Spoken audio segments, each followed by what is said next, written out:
National సినీ maker.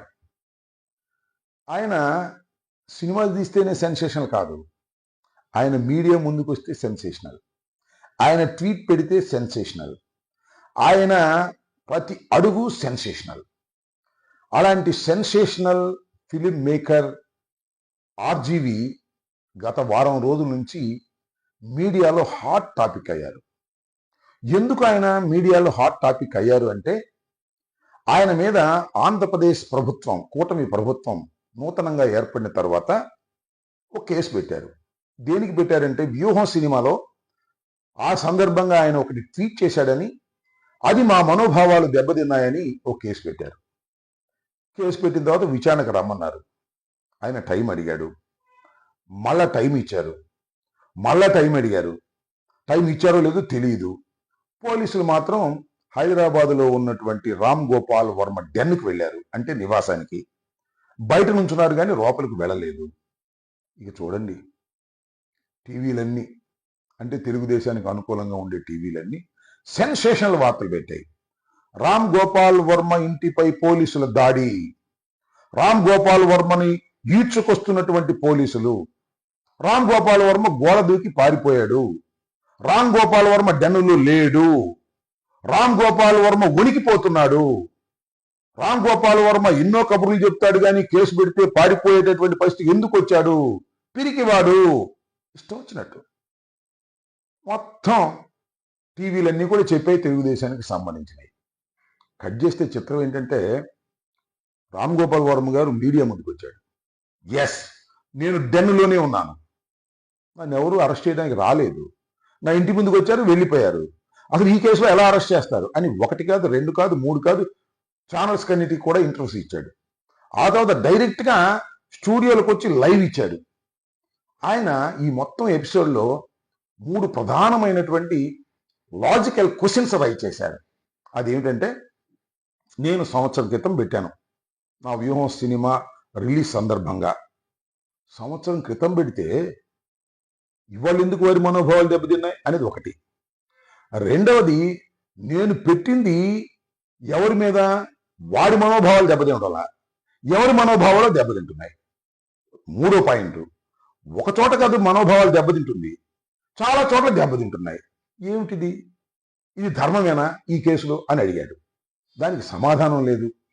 కోర్టుకు వెళ్ళారు, quash చేయమని అడిగారు. హైకోర్టు క్వాష్ చేయడానికి సిద్ధంగా లేనని పిటిషన్ కొట్టేసింది. తర్వాత ఆయన బెయిల్కి వెళ్ళాడు. ఆ బెయిల్ మీద నిన్న విచారణ జరిగింది.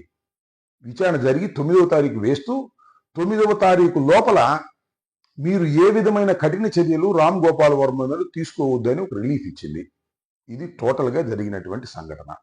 పారిపోయాడు, గోడ దూకిపోయాడు అని ఇలా ప్రచారం చేసినటువంటి మీడియా తల ఎక్కడ పెట్టాలో అర్థం కానుకొని పరిస్థితిలో ఉంది.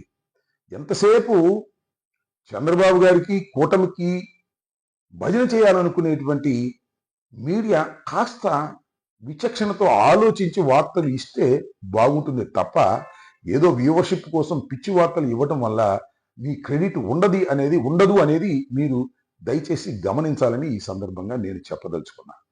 కాబట్టి రామ్ గోపాల్ వర్మ గారు ఒక మంచి సందేశాన్ని ఇచ్చారు. ఏంటంటే, కేసులకు భయపడాల్సిన అవసరం లేదు, ప్రశ్నిస్తే న్యాయం జరుగుతుంది, పారిపోతే న్యాయం జరగదు. పోసాని మీద కూడా కేసు పెట్టారు, పాపం భయపడ్డాడు, రాజీ పడ్డాడు, మెత్తబడ్డాడు. కానీ ఆర్జీవి మెత్తబడలేదు, మరింత ఘాటుగా సమాధానం ఇచ్చే స్థాయికి వెళ్ళాడు. తిరగబడితే ఇలాంటి వ్యవస్థ, అన్యాయమైన కేసులు పెట్టిన వారు తప్పనిసరిగా తిరగబడితే భయపడతారు. రామ్ గోపాల్ వర్మను భయపెట్టాలని ప్రయత్నం చేసినటువంటి ప్రభుత్వం చివరికి రామ్ గోపాల్ వర్మను చూసే భయపడాల్సిన పరిస్థితికి వచ్చింది అంటే మీకు అర్థమవుతుంది రెడ్ బుక్ రాజ్యాంగం ఏ విధంగా ఇక్కడ నడుస్తుందో. అసలు రామ్ గోపాల్ వర్మ మీద ఎందుకు కేసు పెట్టారంటే, ఒకటే చిన్న విషయం. రామ్ గోపాల్ వర్మ గారు వ్యూహం సినిమాలో లోకేష్ బాబు గారిని, రెడ్ బుక్ ఆధరుగా ఇవాళ ఉన్నటువంటి లోకేష్ బాబు గారిని పొప్పు అని అన్నాడని కక్ష బట్టి ప్రభుత్వం అధికారంలోకి వచ్చిన తర్వాత వారి మీద కేసులు పెట్టేటటువంటి ప్రయత్నం చేయటం చాలా దురదృష్టంగా నేను భావిస్తున్నాను. రామ్ గోపాల్ వర్మ గారికి అభినందనలు ఈ సందర్భంగా తెలియజేస్తూ, ఒక మంచి సందేశం, ప్రశ్నిస్తే న్యాయం జరుగుతుందని ఒక మంచి సందేశాన్ని ఇచ్చిన మీకు హృదయపూర్వకమైన ధన్యవాదాలు కూడా ఈ సందర్భంగా నేను తెలియపరచనున్నాను. మరొక అంశం ఏంటంటే, చెవిరెడ్డి భాస్కర్ రెడ్డి చాలా కీలకమైన నేత.